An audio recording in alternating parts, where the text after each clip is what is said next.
Hello, and welcome back to Horizons Gaming. My name is Ben, and today we're going to continue with Brass Restoration.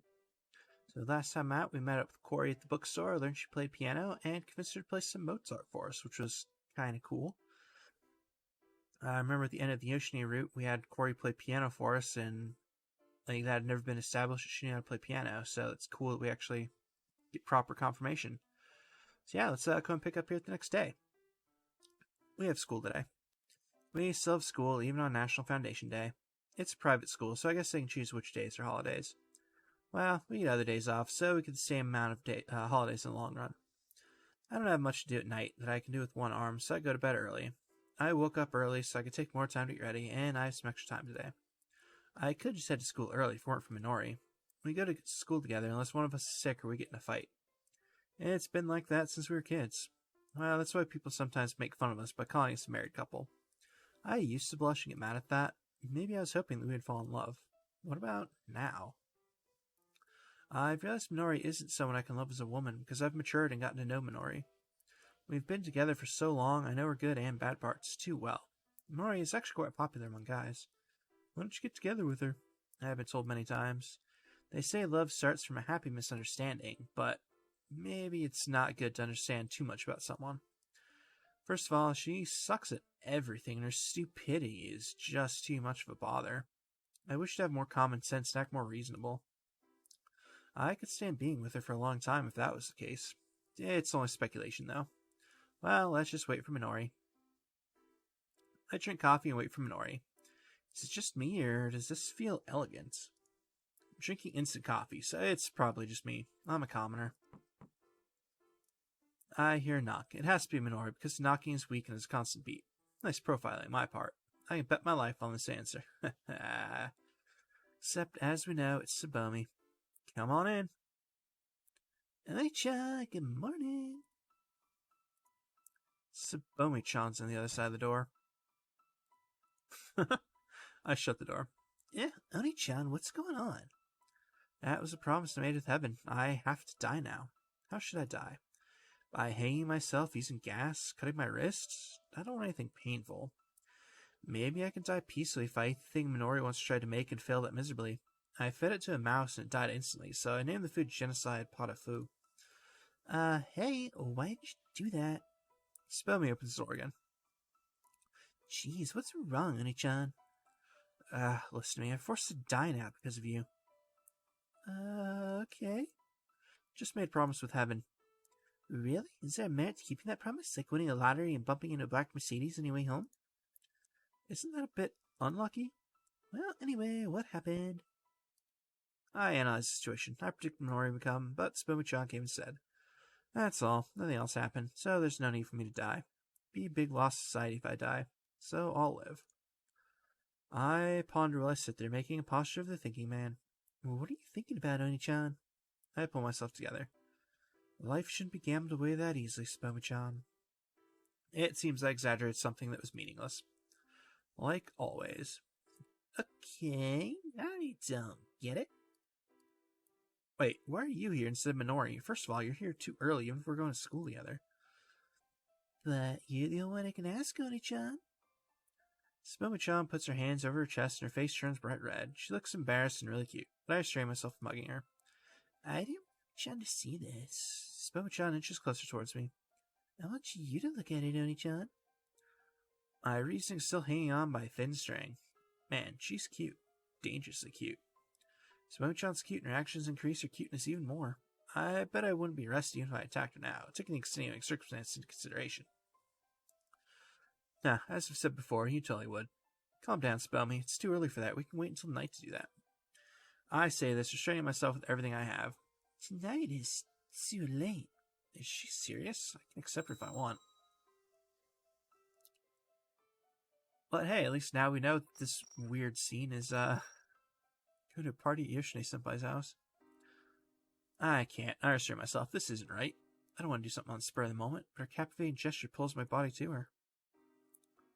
Close my eyes and try not to think about Sabomi-chan.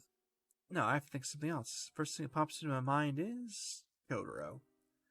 Shouldn't think about anything weird if I'm thinking about a guy. I imagine Kotaro. Kotaro is blushing for some reason in my imagination, because you're an idiot. He's twiddling his fingers and drooling out of his open mouth, and he's inching towards me. I ready myself. Rio, I'll take your body in by force. Can't hold it any longer. I'm going to become one with you. Kotaro jumps at me with amazing speed. It becomes nice and blurry. To my surprise, he takes all his clothes off instantly. Lupin. Is it a super secret move? See, I don't remember Lupin having a super secret stripping move, but I could be wrong. I haven't seen every series. No, I'm straight. I open my eyes from fear. Bomi-chan is scattering all kinds of dresses in front of me while I open my eyes. Someone just looks scared. You're the one I can ask. Huh? Is that what Kotaro-san's... Kotaro-san's fashion's a bit off, and Oni-chan wouldn't know what a man would find attractive, right? So I thought I'd ask you. Oh, I see. God, I am really an idiot. I blush for having made an embarrassing misunderstanding. That's a lot of dresses. I don't think you have the money to bought them all. There are at least a dozen dresses in front of me. They all look elaborate. Frilled dress that one might wear to a ball dance, beige-style old dress, a sexy-looking dress.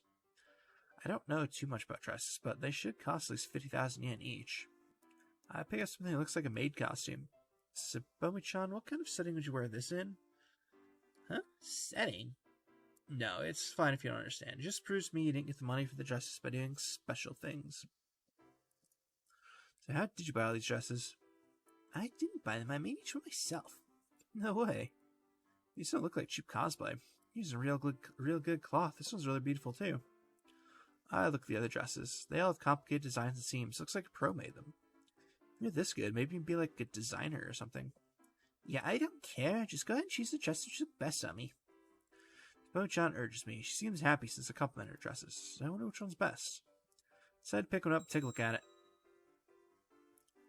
Obviously, we're going with the cute one. It doesn't make a difference in this playthrough, so whatever. I pick up a black dress covered in frills. Anyone in this dress give me the image of a beauty and tidiness like a French doll. Is this what people call goth lolly? This should look good on Bomi-chan. I raise the dress by holding the shoulder area, then see that the breast area is unusually large. I pat it. There's a big pad in there. This should make one's breast look at least 2 sizes larger. Bomi-chan doesn't have a bad body. I guess the dress exploits a woman's weapon. I sense wickedness behind the cuteness of this dress. I guess it's true that women disguise themselves. After looking at various kinds of dresses, I decided to recommend the neat, cool blue dress. It has no gimmicks, and I think this dress can show her true charm without adding anything fancy. And I'll wear this to the party tonight. Thank you, Oni-chan. Huh? Wait, what do you mean party? I didn't hear about it if it's going on at school. I'm going to Kashima-senpai's birthday party. Kashima-senpai? A friend of mine invited me to go with her. I make lots of dresses, but never wear them, so I want to wear one for an occasion like this. So girls like opportunities where they can dress up, huh? You certainly wouldn't get the chance to wear such a dress every day. Girls must like getting chances to dress up. She wore this dress on the streets. People would either think she's crazy or that she's doing some strange job. I admire her passion for beauty. Oh, I need to get going since Oni-chan will come here soon. You want to come with us? You don't have to be reserved. You guys wouldn't be alone, right? So go on ahead. Have fun going to school. Hey. Bomi-chan runs off and apparently just leaves her dresses. Yukun.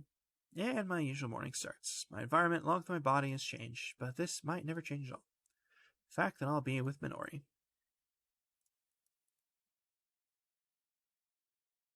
Wake up. What? A sexy, cool, deep voice suddenly calls out to me. And it's just Kotaro. I get up from surprise and see a familiar man standing by me. It's just Kotaro. I don't know who you thought it was, but it's a promise time. Promise time? Kotaro starts talking about something I don't know about. I don't get it. Maybe because my head's still asleep.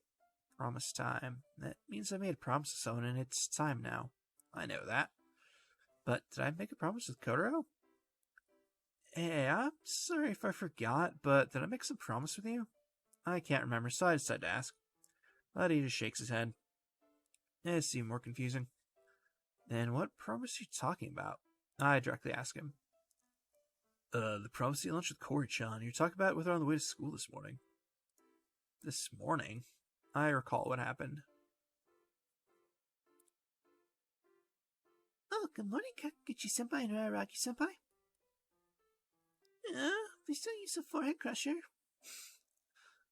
Oh, would you like to join me for lunch? Yes, it is good. No, we're not going to be taking that. Would you like to eat lunch with me? You too, Aragi-senpai? Oh, thank you. Oh, you're busy, Aragi-senpai? That's too bad. Kouri be waiting for you at the rooftop, Takuchi-senpai.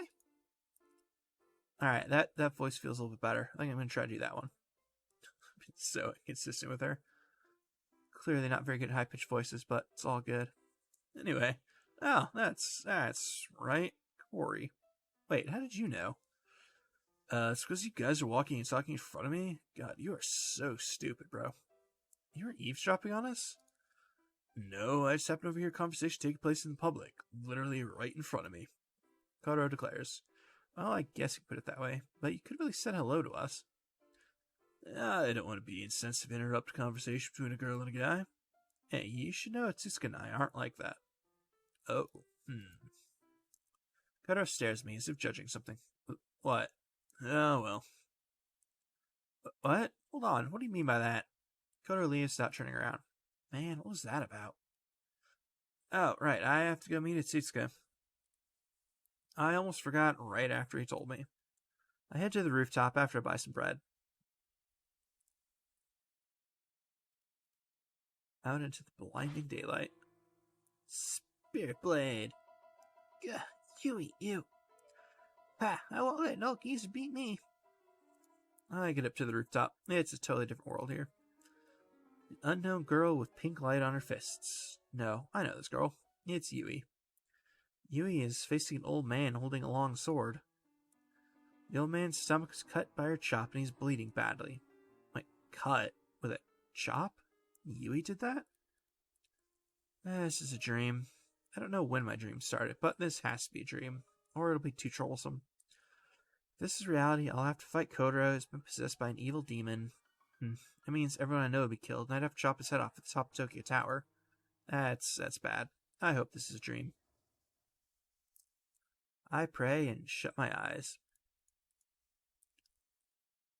Oh, what are you doing there, Takuchi-senpai? Itsusuka?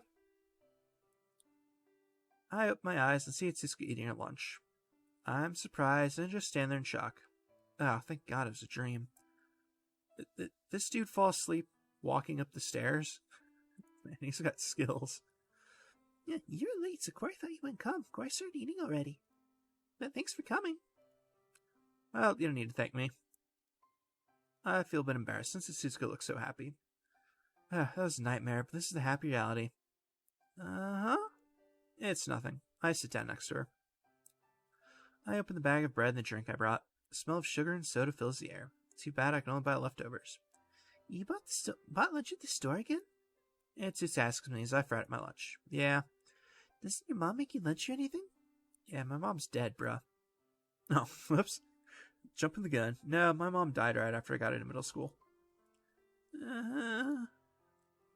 You might have seen it on the news, and my dad died a bit before that. Well, I can cook, probably because I've been living myself since then. Oh, I see. I can do a lot of things because my parents died. That's ironic. Hey, why am I telling this to her? Sorry, this is just boring talk. Oh. Huh? I'm surprised. I thought I knew what she was going to say. I thought she was going to apologize, but she'll acknowledge me. Having your parents die is a boring story for anyone. There's no warmth in her expression. Also a weird statement. Is this really Atsusuka? I can't hide my surprise since she's so different. I stare at her in astonishment, but her expression doesn't change. There's a dark shadow on her face. I know this shadow. This is the shadow I see in myself when I think about my arm. Oh, so it's Atsusuka, probably. I'm sorry I reminded you of some bad memory. Huh? No, it's fine if it's just my misunderstanding. Okay. Atsusuka starts eating her lunch again. Let's not bring this up ever again. She starts to talk again. Kouri's mom and dad died in a fire when Kouri was 9. And Kouri told you Kouri used to play the piano. Piano burned at that time too. Kouri hasn't played the piano since then, and Kouri's uncle is taking care of Kouri now. She says lightly. There's no emotion in her voice, and her usual cheerfulness is gone. But it looks so painful to me, and I can't help but do something. It's Itsuka. I slowly move the lunchbox away from her and put my arm around her back. Senpai? I slowly pull her towards me. Her face is right in front of mine. I can feel the breath on me now. I hear her gulp. Sakaguchi-senpai. She must have figured out what I was going to do. She closes her eyes. I have no hesitation. I just have to take my emotion out on her. Pull my head back right before it touches hers. Then... Forehead gunshot. I slam my forehead into hers. What the hell, dude? Poogie! My steel-like forehead hits her head with a loud sound. Stop with the boring talk. The food will taste bad. Stars spin around Itsuka's head, but there's no reaction from her. Kouri sings stars at daytime. Oh, that must be Mom and Dad. Ah, crap. That's violent treatment, so she's getting pulled to the other side. I won't say where this other side is. Get over yourself, Itsuka. You should have things you still want to do. Might be painful to live, but everything will end if you die. Life's painful for me, too. But I decided to live. It's sad if it ends here. I shake Itsuka. Come back, Itsuka. Don't die. I'll cry if you die. You just headbutted me, you dumbass. I'm not gonna die. Oh, you came back. It seems my persuasion worked. You headbutted her and restored her to consciousness by shaking her. I hear a voice from within me, but I ignore it. Senpai? Yeah? Tsuka looks around suspiciously. She starts to talk seriously. Kouri was talking about Mom and Dad to Senpai, and then... What happened? It feels like Kouri lost a bit of memory or something. Oh, that. It's just brain damage. You're fine. You're just spacing out. I was wondering why you're spaced out, but I guess it can't be helped if you don't remember anything about it. That's right, I didn't headbutt her. A lie is the truth until someone figures out it's a lie, Tasuku-kun. Wait, who the hell is Taisuke-kun? Ah, well, whatever. Oh, lunchtime's almost over. Oh, yeah. It's a bit abrupt, but true, so Tsuka doesn't think it's strange. She nods, looking at her watch. Now let's finish eating and go back inside. I bite up my bread and swallow it down with my drink before I can taste the sweetness. Okay. She starts eating as well. We talked a bit while we ate, but it was all about trivial things, but it was a fun time for me. Phew. She finishes eating, puts her chopsticks away, and wraps her lunchbox up. I finished eating a while ago, so I sit there and watch her. That lunch sure looked good. You made it, right? Yes, but I don't know about the taste. She answers with a red face. But Sabomi-chan said it was good. So it either means it's really good or Sabomi-chan's a liar.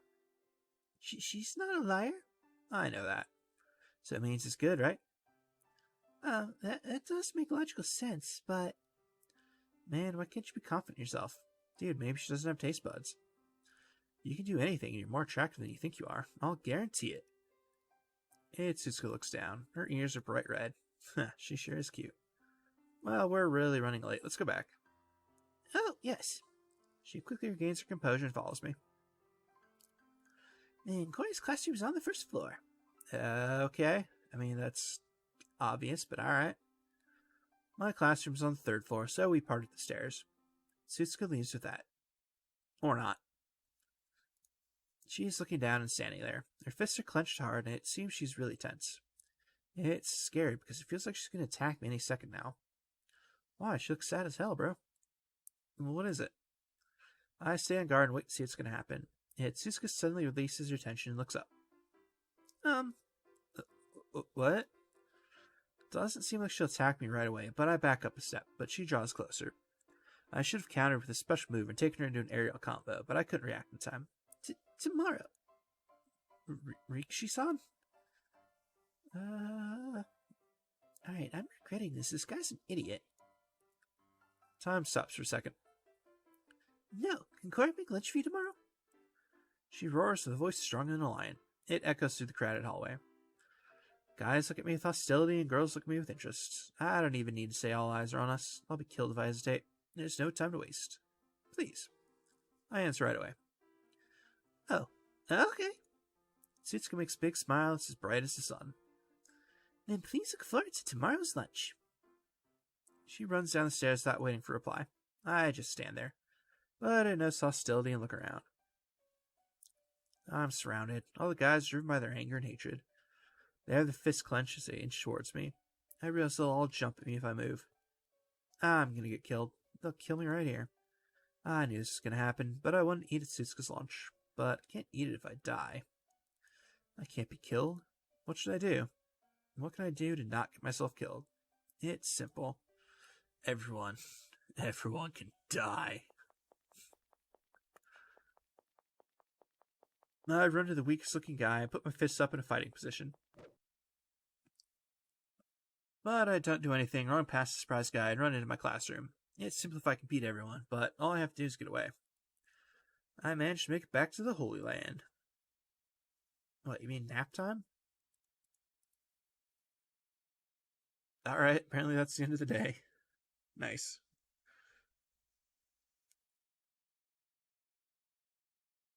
Alright, Wednesday, February 12th.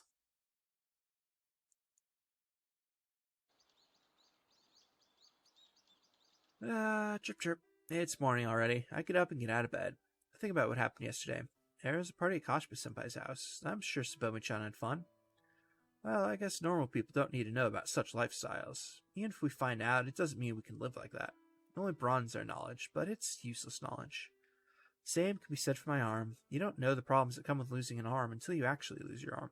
But there's no need to feel the pain of losing an arm, and there's no need to live in the pain. I'm being negative again. Wait, that sounded kind of positive, but alright. But I guess it's being human. Knowing pain means understanding other people's pains. Oh, I see, okay. There are many people that say this, but nobody will go ahead and experience that pain. It's only natural to run away from pain. They say you can't be a good person by experiencing only happiness. People know that, yet they don't want anything bad happening to them and wish for their happiness to continue. Isn't that what normal people wish for? I've had many misfortunes already, so I can wish for happiness from now on, right? But what kind of happiness can I obtain now? Happiness is limited for me because I lost an arm. At the very least, I can't go back to music, nor can I get a job that'll use both hands. There are people that say that people can become happier the more misfortunes they experience, but those people are irresponsible. An excuse from the weak sound like a sound argument in many different ways, but the fact that people are trying to make a lot of sound arguments must mean that there are more weak people than strong ones. Can people's views change so much when their sampling is different? Have I grown up to notice such things? Or am I wanting to join the weak and think that way? It's useless to think, but I think about it until I finish getting ready. Ryukun. Minori runs to me like always. She seems to be in a good mood. You seem to be in a good mood. Something happened? Yeah, Kouri-chan gave me a new pet. A new pet? Your family allowed you to get a pet? You guys don't have a place to keep a cat or a dog, right? It's not that big. And it's a small pet? Yeah, and it's really cute. It's small, fits in my hand, needs a lot of different things. You can take care of it. It's amazing. Okay, what is it? Think, yes, I'll do anything you want if you guess right. Dark desire in my mind lights up. Anything I want, huh? And you'll serve me in a school swimsuit. It has to have your name on it, too. It has to be the deep blue type, and you have to take the inner padding out. That's oddly specific and really creepy there, Rio. Ah, crap. I talked out loud. Changing into swimsuit's fine, but what do you mean by service? Wait, you're alright with that? Service I'm talking about is a showing of intimacy using a man's body and a woman's body. I try to say this, but I stop myself. I could say something perverted, but let's just have her clean my ear with my head on her lap. I don't want her to cry. If Minori is crying when we get to school, all the guys without girlfriends, not accepting you as girls, misunderstand and beat me up. Well, considering all the hints she gave me, 1. It's a small animal that fits on your hand. 2. It eats lots of different things. 3. Considering Minori, she doesn't like spiders, bugs, or frogs. 4. It's easy to take care of, so it's not a fish. 5. It's not expensive, something Kouri could buy and give as a present. So it's... Alright, well, it wasn't a turtle. Mostly because it's some weird plant. So let's go with a sparrow. Why not? Nope, you're wrong. What is it? I can't think of anything else. It's a planaria. The heck is that? It's about 2 centimeters long and shaped like a seaweed. You can keep it in your refrigerator and it's used in lots of scientific experiments. It eats anything and it's cute because it moves like a snail. Most of all, it grows back no matter where you cut it. Isn't it amazing? You have fun doing such a thing? Is Minori secretly a psychopath? She's torturing weird plant animals? Oh, but if you cut it under the head, polarity reverses and there's going to be 2 heads. I can't do such a mean thing, so I haven't tried it yet.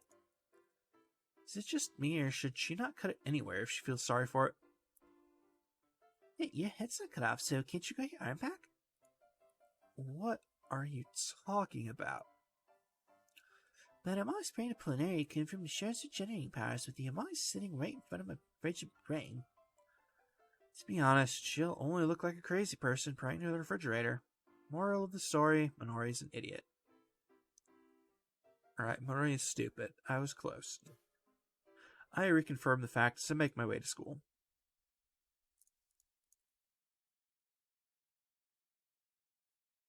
Wake up. What?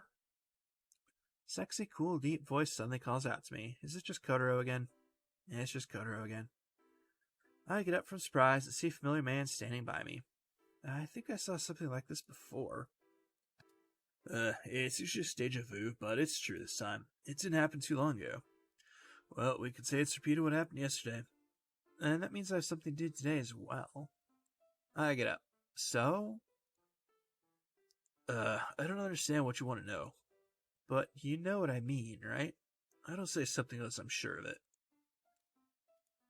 I don't think I can beat him. How do you know I'm eating lunch with Satsuka today? I couldn't lie to you, but it's because she was screaming in the hallway yesterday. Like, literally the whole school heard it. So, he was watching all that. Then he could have saved me. Nah, it's useless to think about that. It's Kotaro we're talking about. Oh, well, thanks for waking me up. You're welcome. Bye. I go past Kotaro to head for the rooftop. Hold on. Huh? But he stops me right as I walk out of the classroom. Kotaro just stares at me and doesn't say anything. Kotaro speaks right when I start getting impatient. Kouri-chan's a good girl. I have no objections if you're to go out with her. Hey, what? But don't forget, you'll make some people sad depending on what you do. And you should get over losing your arm. There's no way to get over it without pain. Kotaro leaves, so I try to think about what he meant. What was that? What do you want to tell me? He's hard to understand, but that was over the top. Going out with Satsuka? What the hell is Kotaro talking about? I'm gonna go out with Satsuka? I never thought about such a thing. Right? Come to think of it, what do I do about it, Satsuka? Can't answer that question for some reason. Whatever, let's just go. I can't just stand here and think. Let's go see Satsuka. That might help me answer the question. I start to walk down the cold hallway. I open the lid of the big lunchbox and bright light surrounds me. In the light are white rice and colorful side dishes. Jesus. The menu itself is nothing, but how well it's made amazes me. It's totally different, starting with its looks. This is like a diamond compared to cert lunch with just rice in it. My cooking that I was confident in is child's play compared to this masterpiece. Does it look that bad? Satsuka asked me with a worried look on her face. Nah, dude, I almost fainted from how good it looked. Satsuka smiles happily. This lunch makes me happy just by looking at it. I wonder what will happen if I actually eat it. My head would probably blank out and I'll have no, I don't think that'll happen. Anyway, let's eat. Then I'll eat it. I pray in appreciation to pick up the chopsticks. I pick up the egg that catches my eyes first and eat it. How is it? Was it not good? I pretended to be a food critic before, and I think I researched a lot of things. The subject of my studies was basically the atoms of cooking called love. I met many great foods during that time. But ironically, I found something that's much better after I retired. No, it's the world only the eater and the cook can share. It's good. It's really good. Senpai, why are you crying? That's how good it is. I show the bottle of eye drops to Satsuka. She looks scary now. I'll try the others as well. I start to eat and ignore her. Yeah, this is really good. Satsuka's watching me dubiously, but she eventually starts eating herself. Oh yeah. I remember Kotaro's words when the silence continues, my lunch is almost gone. I look at Satsuka. She looks up, tilts her head in wonder after noticing my gaze. Go out, huh? Huh? Did you say something? No? I try to look away like it's nothing. A question pops into my head. What does she think of me? I always play around with her and make fun of her, but I don't think she hates me. There's a proverb that goes, asking is temporary shame, and not asking is a shame for life, so I guess I'll ask her. I think I'm using the proverb wrong, but who cares? Hey, it's a bit sudden, but what do you think of me? What Kouri thinks of you? Yeah, tell me what's strange about me or what's good about me. That's vague. Then just say what you want. She frowns, but she doesn't complain. Maybe I asked her something bad, but it just seems like she's thinking. About 20 seconds later, her expression changes. Then her skin starts to turn red. She turns her back to me as if to reject me. I wonder what's going on. Hey? Yes? She jumps like she had a heart attack to put my hand on her shoulder. I'm surprised by her reaction as well, but I managed to keep the lunchbox in my lap. What's going on? You're acting strange. Man, what's up with you? I shrug and sigh. Tsuzuka starts to move her mouth, and after much hesitation, she manages to speak. Why did you ask Kouri such a thing? Huh? It's strange to ask what Kouri thinks of you, senpai. Yeah, she's right. And if you want to ask, please tell Kouri what you think of Kouri first. I messed up. Should I answer her honestly? Mio-tan does not lie. That's right, I don't lie. I'll lose against life once I start telling needless lies. So let's answer her honestly. As a matter of fact, I try to start with a normal tone, but Tsuzuka stares at me with a heated expression. It's hard if you act like that, but I stare back at her and answer her question. As a matter of fact, I actually don't know. It's a stupid answer. To be honest, I don't know what you are to me. That's right, I don't know. I asked her this question in the first place because I didn't know how I felt and wanted to use her answer as a reference. We go to the same school, but this isn't like that. This question is about who she is when I look at her as an individual, a woman. That's no good. She must not be happy with my answer. She protests with a dissatisfied expression. But I scratch my head. She sighs and stops leaning forward. Well, so can't we tell each other?